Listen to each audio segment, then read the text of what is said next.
Okay, lately ni banyak insiden related to freedom of speech.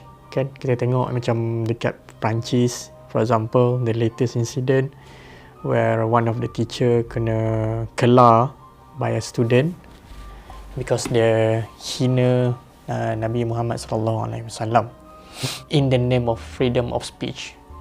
To think about it, do you really think is that freedom of speech? Betul ke freedom of speech ni kita boleh cakap apa yang kita nak cakap?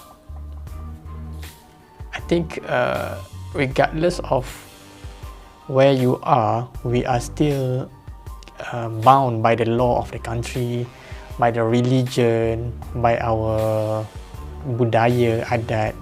So when you talk about freedom of speech, it's not really an absolute freedom sebenarnya. While we are exercising our freedom of speech, for example, we are also need to respect other people punya freedom. What I notice, the people yang selalu cakap pasal freedom of speech ni, macam dekat western countries, they keep on kononnya memperjuangkan freedom of speech. Whenever kita cakap balik pasal dia, then it will not become the freedom of speech anymore. Contohnya, contoh kalau kita cakap pasal Holocaust, pasal Jews punya Holocaust, kita cakap pasal tu, teruslah anti-Semitic lah, terus kena label tau. Tapi kalau kita cakap pasal Islam, it's in the name of freedom of speech. Double standard kan? So it's not really freedom of speech sebenarnya. And when we talk about freedom, it's not an absolute freedom. We are still governed within certain boundaries. You cannot simply cross that boundary. You can't.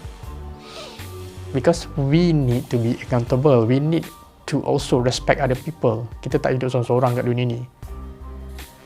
Freedom of speech bukan bermaksud kita boleh cakap atau kita boleh hina orang sesuka hati. Kita boleh kutuk orang sesuka hati. That is not freedom of speech. Okay? And bila kita start exercising freedom of speech, be prepared and be open when other people also start exercising their freedom of speech. You cannot jadi double standard when it comes to freedom of speech. Be mindful when you are exercising your freedom of speech. Always be mindful that apa yang you cakap tak menyakiti orang lain.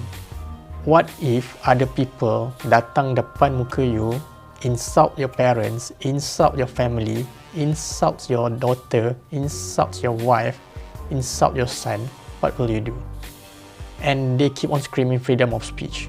Is that freedom of speech to you? Is that freedom of speech to you?